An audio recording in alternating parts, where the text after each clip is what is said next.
porque la semana pasada justamente se incrementaron los ataques entre los hutíes y Arabia Saudita, elevando inclusive en esa oportunidad el precio del petróleo. Para entender estas claves, hemos invitado al destacado académico, analista internacional, don Gilberto Aranda, académico del Estudio de Estudios Internacionales de la Universidad de Chile. Gilberto, muchas gracias por estar.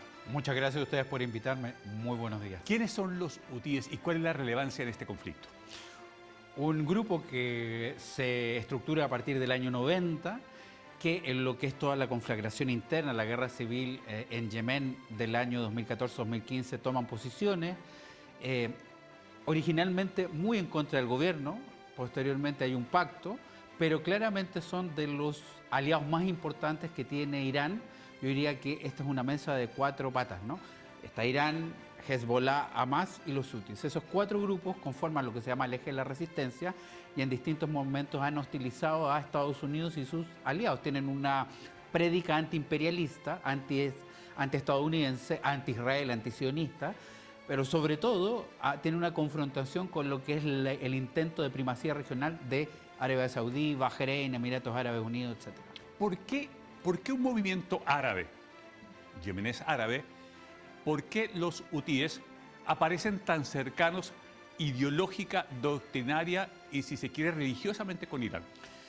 Bueno, efectivamente, Yemen es lo que se llamaba, según las crónicas, la Arabia feliz, ¿verdad? La Arabia lejos de lo que son esos desiertos de la península, donde esta facción acude a lo que es el pensamiento chiita, lo comparten en ese sentido con lo que es el chiismo de Irán. Sabemos que es una de las interpretaciones del Islam, una doctrina que tal vez por los más ortodoxos no es reconocida como tal, pero que congrega una gran cantidad de personas. Ahora, yo diría, dentro del chiismo son una variante bien específica que es el saidismo, que más bien lo que hace es colocar el énfasis en el quinto imán.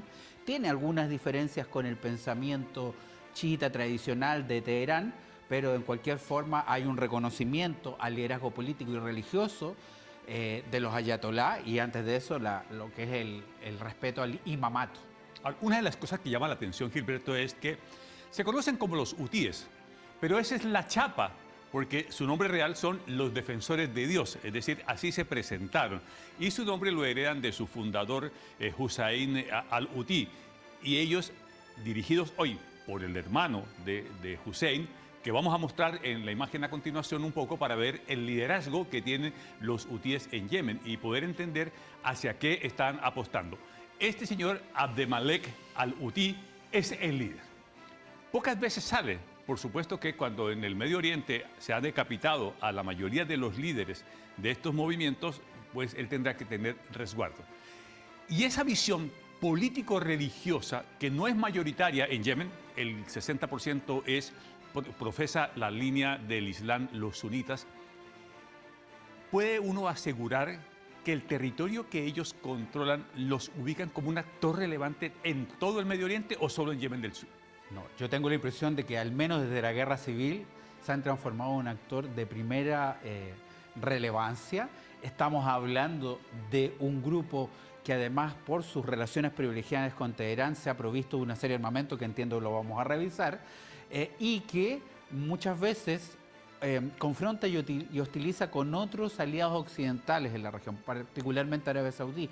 Arabia Saudí que se intenta ubicar como el líder suní en la zona.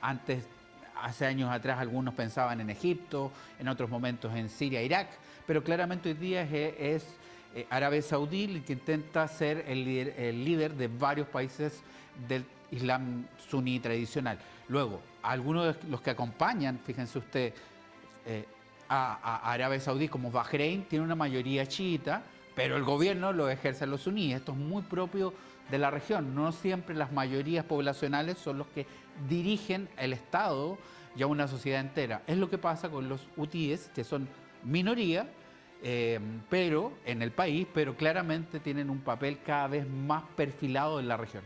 Ya conociendo entonces quién es el conductor, el líder de los hutíes o defensores de Dios, en la siguiente lámina que nos vamos a apoyar, ¿qué es lo que nosotros observamos? O sea, es un contingente bastante importante porque las estimaciones hablan de 20.000, inclusive hasta 200.000 efectivos. Esta fuerza, ¿qué representa en el Medio Oriente?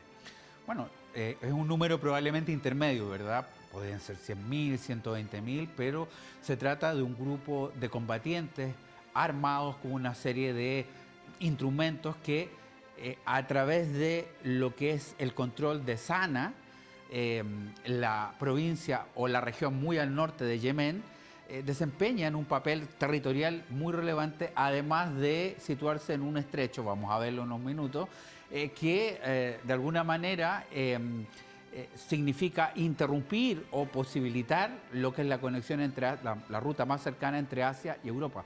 Entonces es crucial lo que pueden hacer tanto a nivel territorial en Yemen como también a nivel geopolítico. Ya sean 200.000 o 20.000, es una capacidad considerable que podría asimilarse a lo que es Hezbollah en el Líbano o hasta cierto punto también a más en los territorios palestinos. Usted se habrá preguntado, ¿qué son los hutíes? Pues bien, aquí estamos descifrando las claves de este movimiento, Defensores de Dios. Los objetivos se identifican 4. Ellos quieren el control político de todo el Yemen, que son 530.000 kilómetros cuadrados. ¿Lo podrán tener algún día? Es complejo, han llegado muy cerca, han tejido distintas alianzas con el poder, por ejemplo con Saleh, que fue un presidente durante mucho tiempo. Finalmente llegan a una alianza y finalmente se sienten traicionados y de alguna manera también lo eliminan. No han logrado nunca controlar todo el territorio porque además se ha interpuesto Arabia Saudí, que ha enviado contingentes. Es decir, es una guerra civil también internacionalizada, tal vez menos famosa para nosotros de lo que fue la guerra civil en Siria, pero que tiene esa misma característica, se va internacionalizando. Por el rol que tiene Arabia Saudita, que Arabia Saudita está contra los hutíes o los hutíes están contra Arabia Saudita, según uno lo quiera ver. Ya marcaste, Gilberto, que en su declaración de política, de principios políticos, es lucha contra Estados Unidos, lucha contra Israel. ¿Es una lucha contra Occidente? Sí, es una lucha contra lo que leen como la intromisión de Occidente en el mundo musulmán. Esto es lo crucial. Es inadmisible para ellos, como para los iraníes y otras facciones, el hecho, por ejemplo, de que hayan bases de Estados Unidos en Tierra Santa Islámica, me estoy refiriendo a Arabia Saudí, que alberga lo que son las ciudades de la Meca y Medina. Esto les parece una interferencia que no puede tener lugar y por lo tanto se declaran fuertemente adversarios tanto de Estados Unidos como antisionistas, es decir, anti-Estado Israel. Ellos han mostrado con bastante fuerza el apoyo a Palestina. ¿Por qué tanto? Este es el elemento de convergencia de todos los movimientos contestatarios al poder oficial en Medio Oriente. No solamente la seña de los radicalistas islámicos, como el caso, sino que también de los movimientos panárabes, de los movimientos más bien de izquierda, socialistas, todos convergen en un apoyo a Palestina que sienten que es parte de la comunidad árabe y que ha sido más bien usurpada por lo que es el Estado de Israel, un Estado donde Europa tiene un papel en el origen y donde hay una resolución de Naciones Unidas, etcétera, pero claramente un Estado donde antes vivían palestinos, árabes. Por lo tanto, todos los movimientos contestatarios, incluyendo los radicalistas islámicos como los hutíes, por supuesto que esgrimen un apoyo a la causa palestina. Los hutíes tienen la idea de de convertirse, si es que no lo son ya, en un poder regional, es decir, más allá de Yemen. ¿Tienen espacio regionalmente para meterse? El control del Golfo de Al-Mandeb les sitúa en un lugar privilegiado para dejar sentir presión entre las potencias europeas y occidentales respecto a lo que son los países de la zona. Ellos pueden obstaculizar el movimiento entre Asia y Europa. Por lo tanto, tienen capacidades para ejercer algún tipo de gravitación regional. Pero también quiero ser muy honesto en esto, siempre bajo la línea de quien es considerado la cabeza de los países o de las sociedades chiíes, que es Irán. Siempre bajo la égida de Irán, es decir, aunque tienen etnias distintas, los iraníes persas y ellos son árabes. Bueno, en la siguiente lámina que les hemos preparado para esta conversación de ir descifrando quiénes son los hutíes, aquí está la influencia y el armamento. Los 3 colores que están allí, el blanco, el rojo y el azul, nos van a permitir decir lo siguiente. El color rojo o coloreado con Saná es lo que ellos controlan. De los 530.000 kilómetros cuadrados, los hutíes controlan el 30%, pero ese 30% incluye las principales ciudades de Yemen. Lo que es azul son ciudades y lo que es blanco es el gran desierto que tiene Yemen, que territorialmente representan el 70%. ¿Por qué si hubo un acuerdo? ¿Por qué se partió el 2014 y por qué los hace tan violentos? ¿Qué es el Yemen en conjunto? ¿Son clanes? ¿Son familias? ¿Cómo está compuesto el tapiz étnico-social de Yemen? Como en todo el mundo árabe, la sabilla, es decir, la sangre que va pregnando los clanes es muy importante. Los jefes de clanes, los jefes tribales, es crucial. Pero sobre esto está la cuestión religiosa, ¿eh? Un matiz muy importante en su declaración Shi'i-Saidí, de la variante Saidí, que los hace portadores de un mensaje profético muy distinto a la mayoría suní. Ahí hay elementos de confrontación. Luego, en esta guerra civil, ellos estuvieron muy cerca de llegar a tomar gran parte de lo que era Yemen, pero estuvo la intervención de Arabia Saudí, que no lo permitió, junto con Bahrein y Emiratos Árabes Unidos. No lo permitieron y eso, por supuesto, los hace además declararse como antiimperialistas en la región, anti-saudíes. Claramente se trata de una milicia que se ha provisto, como ustedes están mostrando en esta gráfica, de misiles balísticos y de cruceros, que se piensa que su procedencia es Irán, y de una serie de otros elementos como los drones, que los hace un adversario de cuidado. Ahora, la cuestión es que estamos y hemos mirado como planeta lo que es el estrecho de Hormuz. Ahora todos sabemos lo que es el estrecho de Hormuz. La verdad es que es un estrecho cerrado donde proviene gran parte del gas licuado y petróleo mundial. Algunas de las reservas más importantes están ahí. Pero la cuestión es que para transportarlo hasta Europa, por lo que es el canal de Suez, se necesita pasar por ese estrecho de Bab el-Mandeb, que da salida al Golfo de Adén y al Mar Índico, y por lo tanto, insisto, obstaculizarlo nos coloca en otro plano. Significaría ya no solamente tener problemas con el 30% o 25% que sale desde el Golfo Pérsico, sino que también la vía de transporte principal, a lo que hay que agregar que también hay un 12% de energía que se recaba en torno a esta zona. O sea, la probabilidad de un doble estrangulamiento de cadena de suministro se puede ver. Entonces lo vamos a ver mejor en una lámina que les hemos preparado respecto a cómo está en la influencia. Y es lo que tú marcabas acá. Esta doble cadena de suministro del estrecho de Hormuz y el estrecho de Bab al-Mandeb, que vincula el mar Arábigo con el Mar Rojo y el Suez, es decir, Asia con Europa.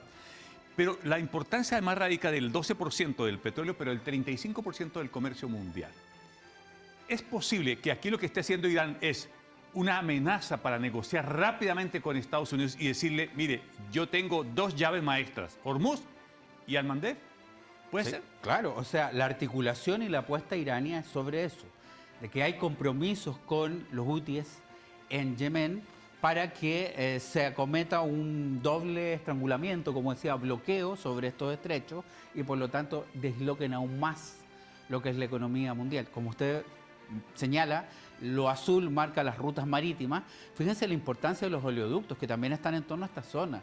Y claramente lo que podríamos tener entonces es esta articulación de dos poderes que va en contra de los intereses, yo diría, occidentales. Los europeos son los más preocupados, incluso más que Estados Unidos, porque se surten de petróleo y de gas licuado por esta zona. Ahora, lo de líneas amarillas son los oleoductos, algunos que ya están en funcionamiento y unos que se están construyendo rápidamente, precisamente en la idea de quitarle la importancia estratégica al estrecho de Hormuz.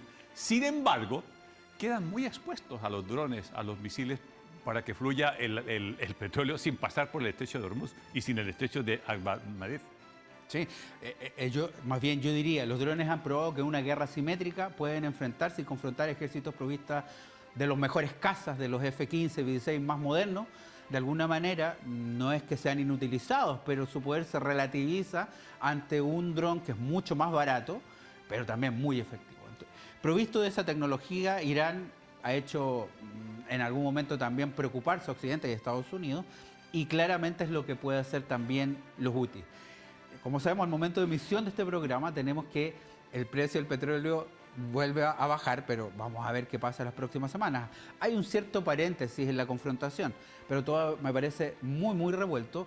Y insisto, esto sobre todo es la principal preocupación de Europa. Estados Unidos al final del día se autoabastece. Lo que pasa es que la repercusión en los mercados que son tan sensibles lo termina afectando igual y se encarece el precio de su petróleo. Pero el que está en riesgo mayor es Europa, que recibe de esta zona su petróleo. Veamos las consecuencias del ingreso, si es que los hutíes ingresaran. Ahí está, el impacto económico global. Aumento de los costos del transporte, la interrupción, por supuesto, de lo que hemos mencionado de la cadena de suministro, un riesgo global de la energía y presión inflacionaria. Eso globalmente.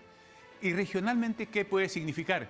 Crisis en puertos para las empresas navieras regionales, volatilidad, como ya lo hemos marcado, precio del petróleo, desestabilización económica, impacto en Egipto y el canal del Suez. Es decir, uno dice, con este menú de riesgos que hay, con esta cadena de riesgos, podría decir, bueno, aquí quizás se nos abra la puerta para una negociación. ¿Es eso? Absolutamente, porque voy a tomar los dos aristas de ambos gráficos. Presión inflacionaria para lo económico global y desestabilización económica en lo económico regional. Estos son los peligros que se ciernen sobre aquellas sociedades, no solamente del área, sino que yo diría también de parte de Occidente, con una prolongación del conflicto en torno al estrecho de Hormuz con Irán, pero que además ahora amenaza con extenderse a otra zona aledaña, lo que sería una dislocación. Por lo tanto, todos los otros elementos dependen y va a significar presión inflacionaria y desestabilización económica. Cuando usted escuche ya los hutíes, entonces sabe quiénes son. Son yemeníes que tienen una visión religiosa, que quieren colocar un orden político teocrático en Yemen. Muchas gracias al destacado profesor académico del Instituto de Relaciones Internacionales de la Universidad de Chile, don Gilberto Aranda, por ayudarnos a entender las claves de esta nueva arista que tenemos en el Medio Oriente. Muchas gracias, Gilberto. Muchas gracias a ustedes.